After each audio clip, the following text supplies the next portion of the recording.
Okay, so we picked up this Johnson 15. There's no spark. There's no doubt about that. The guy that I got it from, he said it has no spark. So let's get to it. All right. So the gentleman that I got this off of, he kind of showed me at the house there that it had no spark. So we know that. And I left the 2 spark plugs in his garage. So, but I know that it has no spark. Let's do a little bit of diagnostic. I'll show you how we determine what's wrong with it. I got a sneaky suspicion what's wrong with it, but yeah, let's get the multimeter over here and I'll show you what's up. First of all, let's get this flywheel off. Looks like it's 7/8. What I like to do, let's see if you can see that. What I like to keep that nut on the top of there. A couple of screws. Yeah, you can see it. Let me. Yep. And then kind of bring this. Not too much. Just a little bit of weight on it, like that. And take a dead blow. Don't do it with a because this is just kind of brittle. You know, especially this is a 79, so you gotta be careful. But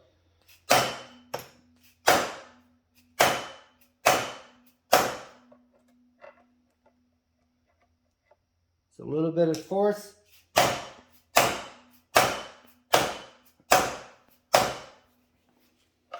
Pop. Yep. Okay. Just like that. Nothing too crazy. All right. Now, let's look at this here real quick. Okay, now you just take this off of here and then we're going to go after the one with the 4 prongs first. Now, we'll get our multimeter out. Now what we're doing, we're going to test the trigger and we're going to test the stator real quick. So we're going to ohm it out. All right. Just take a regular, let me bring you back a little bit. That's kind of crazy. Just like a little regular multimeter. I get these ones from Harbor Freight. It doesn't really, I mean, a lot of guys like the needle type. But these ones, they go, they're pretty accurate. So, yes, they're pretty accurate. We're not worried about all of that. Let me switch up this real quick. Yep. So yeah, this thing being a 79, it's pretty clean actually. And that. All right. So first, what we're gonna do is we're gonna go after the trigger first. So that's gonna be the 2 center ones here. Okay. Doesn't matter which side. Just kind of go like that. Okay. I'll show you what to set your multimeter on. Set it on 200 ohm first. And what you want it in between 35 and 55. Okay. Now we're at 38.4.5. That's within the specs is what we want. All right. Now we're going to go after the stator. Now those are the 2 outside ones. But what we're going to do we're going to switch. I'm going to switch it to 2000. Right there. Okay, now this one, look at that, 555. That's perfect almost. That one we want the between 450 and 600. So it's 555. So that's good. All right. So now we know that those two are good. So now we're going to move on. So now we know that those two are good. We know that there's no broken wires or anything like that. We're just going to go ahead and put the flywheel back on. We don't want to mess around no more. Line up your Woodruff key there. Okay. Put your nut back on.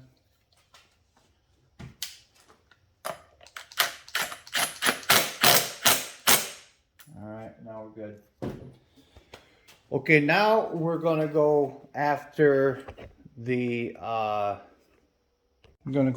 primary.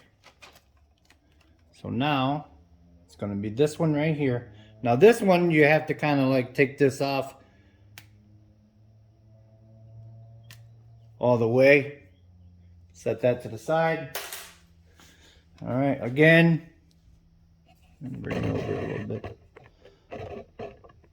Again, sorry about the light on this one. Again, now this one's gonna have 3. So where I like to start in the very center. Okay. Now this one, instead of being on this side, we're going to be on this side of the plug. Let me get a light real quick. Okay, so we're going to go after that center one right there. And that's going to be our primary. Okay. So what you do, coil for the top. So what you do is that you see that the center one is that wire right here, and then you follow it and it goes to the top coil. Okay. Now that one has to be set for 200 ohm on your meter, and that one has to be between 0.2 and 1.0. So let's test that real quick. Okay, now we got our lead on our center. And what we're going to do, we're going to take our other lead. We're going to just put it on this bolt right here. Kind of scratch a little bit. There's some paint on there. Get a good connection. All right. So now, like I said before, it has to be between 0.2 and 1.0. Let's see what that one's going to be here.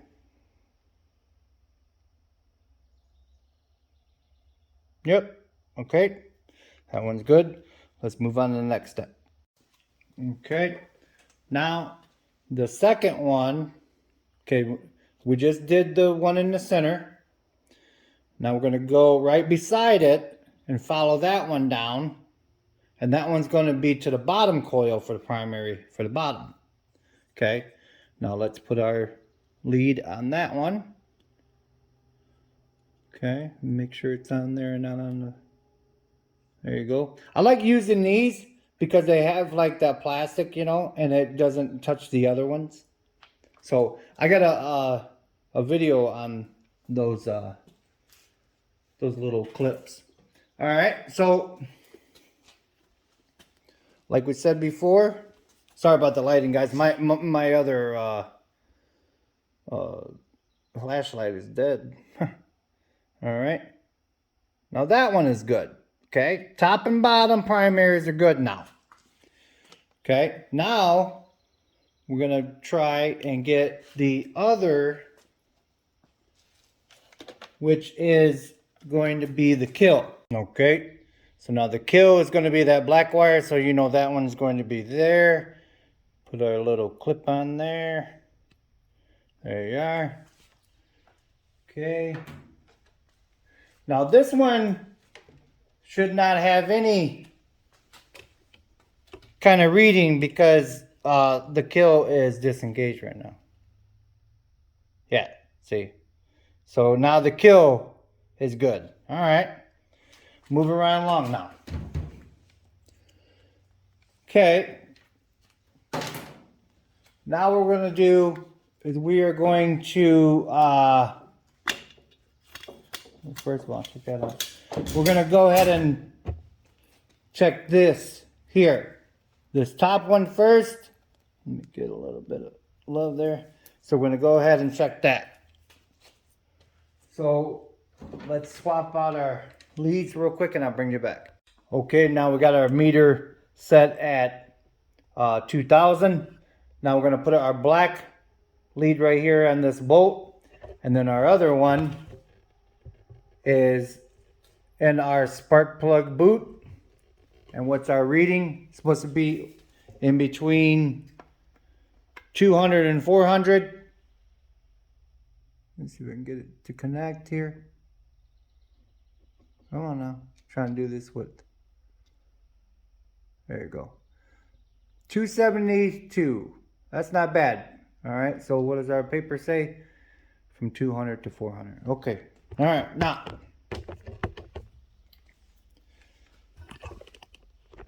Let's move on to the bottom one here.